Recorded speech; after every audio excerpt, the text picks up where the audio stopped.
Okay, guys. It's hang on 1 second. There we go. Put the interior light on. It's a Friday night here. It's rolling with Borealis Bushcraft. Just on my way out to meet up with John. We're doing a little bug out, so we have an RV point, predetermined setup. Just wanted to talk to you guys a little bit about some of the issues that can arise if you have to evac your city or if you live in a highly populated area. I left my house at about 8:15, and it is now 9 o'clock. And I picked one of the major arteries to exit the city, and it was nothing but construction. I think construction is one of the overlooked factors that a lot of people don't take into account if they have to leave an area in a hurry. If the roads are all chewed up, guys, doesn't matter what kind of four-wheel drive you have or how jacked your truck is, you're stuck in whatever lane's there. And if everybody's got the same dumb idea of leaving the city at the same time, that's going to be a problem for you. Not to mention, you might run across checkpoints, or law enforcement or military might be called into in a state of emergency to control the population in terms of where they're going, and how they're getting out of the city. So the concept of just packing up your stuff, throwing it in a truck, and bugging out sounds all fine and dandy in theory, but you better have your routes picked out. You better know the back roads out of your city, stuff like that. It's one of those things where you're gonna run into problems.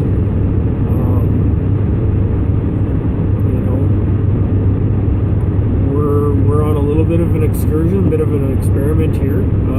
I grabbed my bug out bag, a couple of firearms, my dog, and a little bit of food, whatever I could grab in maybe about 20-minute stops out of the house.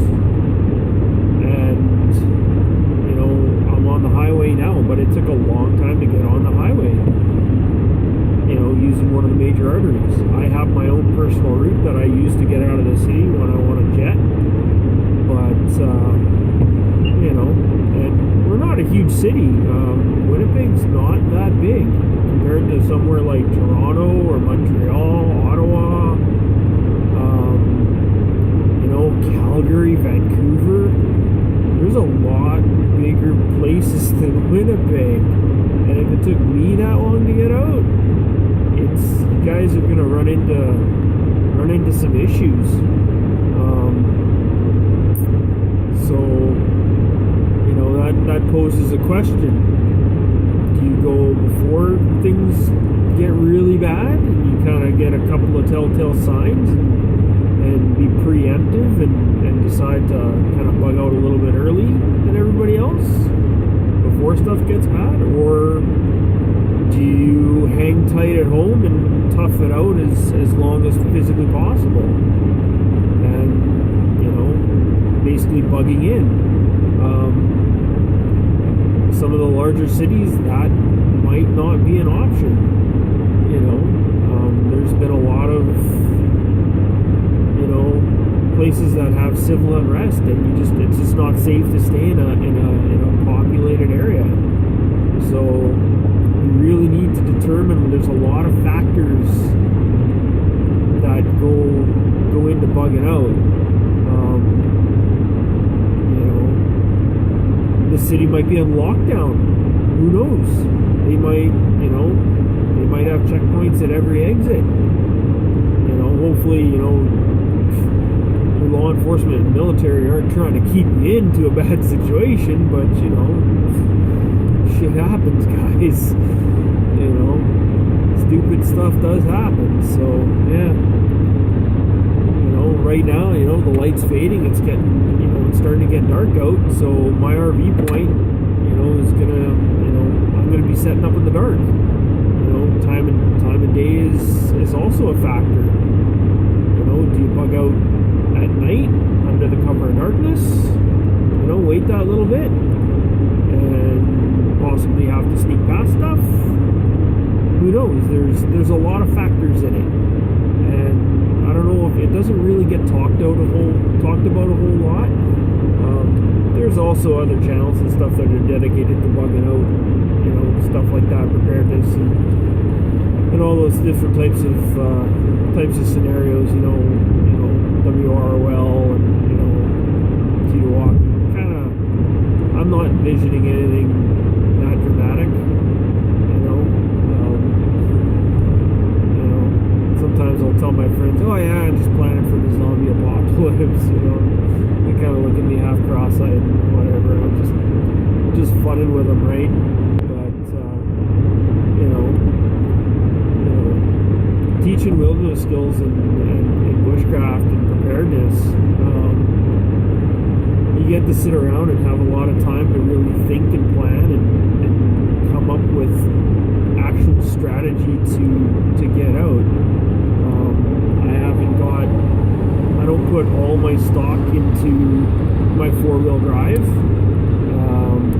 I'm currently building a bug-out bike with a trailer. You know what? Hey, might be the quicker way out of the city if all the highways are congested. Hey, jump on the bike, load the gear in it, gone. Adios. You know, the whole family's got bikes, so that's not really a huge issue. Same thing with walking. Later on in the season here, come fall, John and I are going to do a walk out of Winnipeg. We're going to see physically how long it'll take us to walk out of Winnipeg and get into a rural setting. Basically going from an urban environment into a rural or country type setting, with basically enough equipment to sustain us for a minimum of 72 hours, if not longer. So there's a lot of factors involved in that. How much weight can you carry? Can you carry that weight? Have you trained to carry that weight? You know, do you go hiking on a regular basis? You know, navigational skills. Do you know how to read maps? Do you have a map of your city? All these things are all different factors of what comes into play in an emergency scenario. You know, wilderness survival and bushcraft is one thing, but you know, an evacuation type scenario or natural disaster, that's a whole different animal. You know, you can easily be displaced from your residence, your home, your city, wherever you live, in the blink of an eye.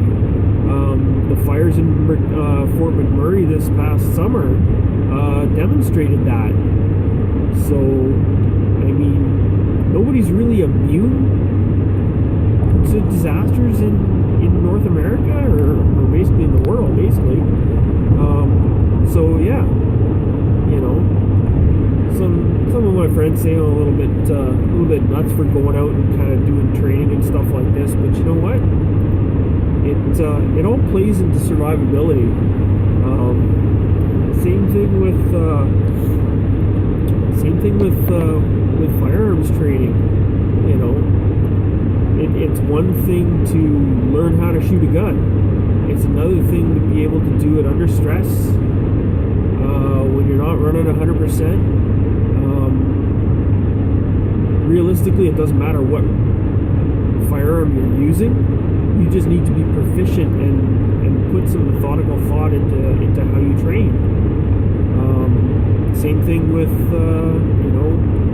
with edge weapons. If that's something that you're into, got some friends that are into knife fighting. They're really good at it. It was never one of my big things. I was in martial arts for a lot of years. You know, trained on a lot of different weapons. You know, edged and blunt. And you know, I like to think that I feel that I'm a fairly well-rounded individual when it comes to weapons training in general. I do a lot of training with some ex-military friends of mine that have either just left the service or have gone for extracurricular training after they got out of the service. And you know, we learn from each other, we hone our skills, that kind of stuff. So you know, same thing with any kind of martial arts training. You know, like you physically go out and do it, or you know, you practice once a week, twice a week, you know, once a month. You know, basically what's going to happen is you're going to default to the level of training that you have. So if there's an issue and you know, you need to default to that training, the quality of your training means a lot. Same thing with wilderness survival. And you know, you get thrust into you know, into an emergency situation, and that's the level of your training is what you're going to default to. You know, if you know, starting a fire, for instance, if all you've ever done is used you know, a match and gasoline, you're going to run into problems. You know, can you start that fire cold? Can you start it if you're wet? Can you start it when the entire forest is wet? Do you know what to look for tinder? Do you know how to break into dry wood? All these skills play a role. So, without any more further ranting, I'm gonna end this video here, but stay tuned for a few more from this weekend. We got 2 days and an evening out in the woods here, so you know, probably do a couple more videos. See, I'm on the highway already, and I'm back into construction. So, like I said, it's a factor. So who knows what's up ahead? I haven't been down number 1 highway east for quite some time. So I don't know. We're gonna see what happens. Cheers.